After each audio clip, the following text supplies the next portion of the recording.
Para Nova York que vamos agora conversar com o nosso Eduardo Barão. E aí, Barão, saiu a sentença, culpado em todas as 34 acusações, decisão unânime, sentença sai em julho.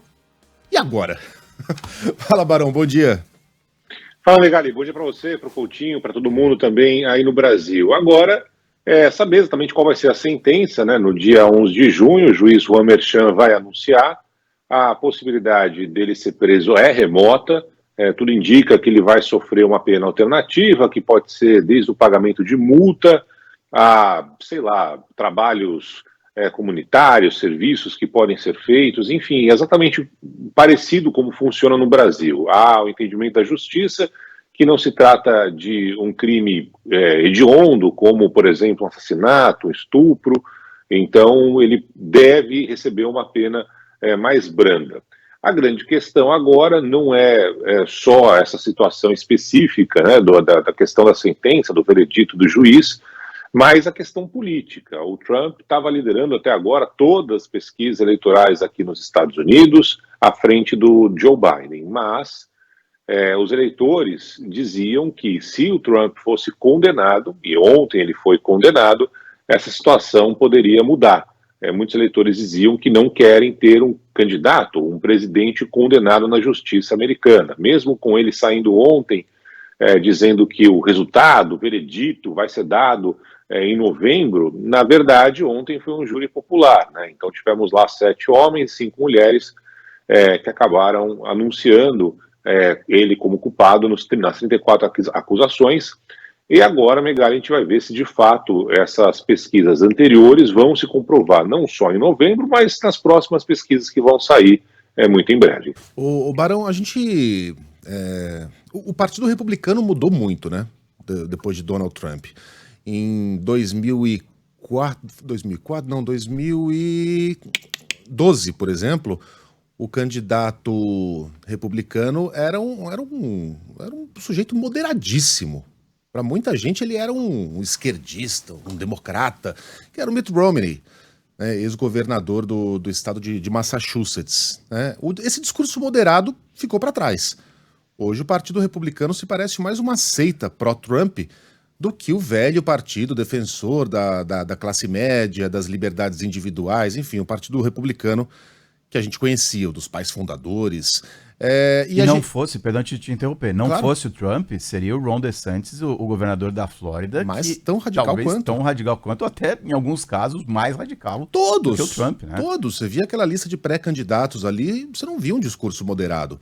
Então a impressão que a gente tem é que a extrema-direita, e eu falo da extrema-direita porque a extrema-esquerda, vamos combinar que tem relevância zero, né, na política nacional. Quem é a extrema-esquerda aqui no Brasil? É o PCO?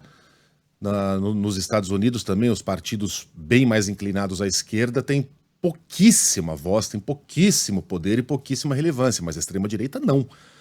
E passou a existir entre esses políticos e seus eleitores uma relação muito mais voltada à religião. A religião começou a ter um papel preponderante ali. Por exemplo, as teorias do QAnon, a gente já explicou aqui o que é o QAnon, o Barão já falou várias vezes a respeito disso, que são aquelas teorias conspiratórias que são publicadas lá no 4chan, davam conta, por exemplo, de que os Estados Unidos são dominados por uma elite econômica que, entre outras coisas, utiliza o sangue de crianças para se manterem jovens, como vampiros.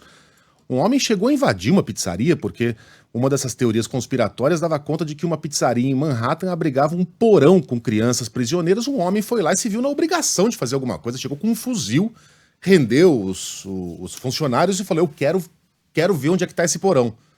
Não encontrou nada e se entregou. Falou: eu senti que era minha obrigação, porque ele foi levado a acreditar nessa barbaridade.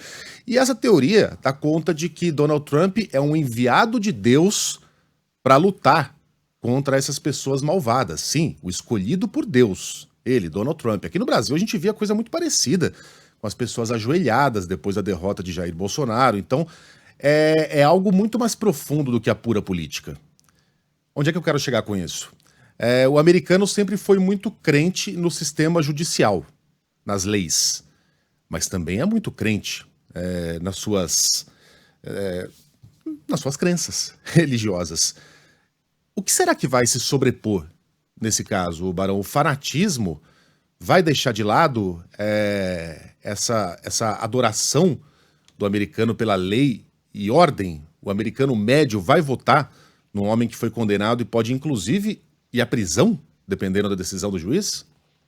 Eu acho que aqueles que já iam votar no Trump, independentemente de qualquer situação, vão continuar votando no Trump, acreditando piamente no discurso dele de que é uma armação política, né? Essa, na verdade, não é uma opinião, são as pesquisas que mostram isso. Tem muita gente que acha que foi um grande complô aqui de Nova York, da promotoria de Nova York, do juiz, que é um colombiano, enfim, foi tudo armado, né?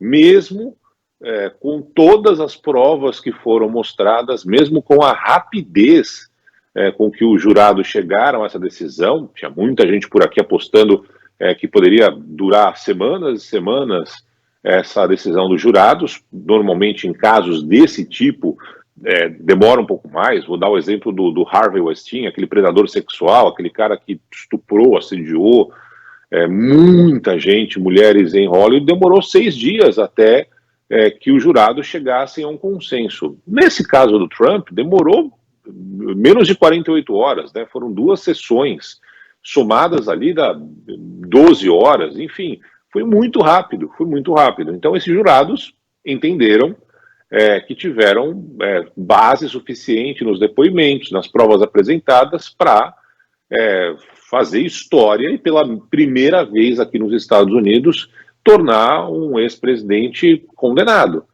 Agora, Megali, o que a gente está vendo por aqui é uma situação que está sobreposta à religião, está sobreposta a questão de prisão, que é a economia. A economia está batendo pesado no bolso de quem mora aqui nos Estados Unidos. E por isso que o Trump está levando vantagem, mesmo com todo esse histórico dele, esse passado dele. Ou seja, para o americano médio hoje, já que a pergunta é essa, o que interessa é fazer compra no mercado. E está difícil fazer compra no mercado por aqui. Cada semana que você vai, o preço está diferente, está mais alto. Então o Biden não conseguiu melhorar essa circunstância. Se na hora do voto, né, para aquele que não é fanático, nem para um lado nem para outro, o que vai pesar vai ser a condenação do Trump ou a possibilidade de uma mudança, porque não aguenta mais a economia, aí a gente só vai saber em novembro mesmo. Mas nesse instante, o que as pesquisas dizem é que a situação vai mudar. Que a partir de agora o Biden deve ter uma vantagem nas pesquisas, porque o americano não quer ter um presidente condenado. Mas se isso vai pesar lá na frente, a gente só vai descobrir em novembro, sempre lembrando que por aqui a eleição não é obrigatória. Então talvez tenha muita gente que, depois dessa história de ontem, simplesmente não vai nem sair de casa para votar. Exatamente.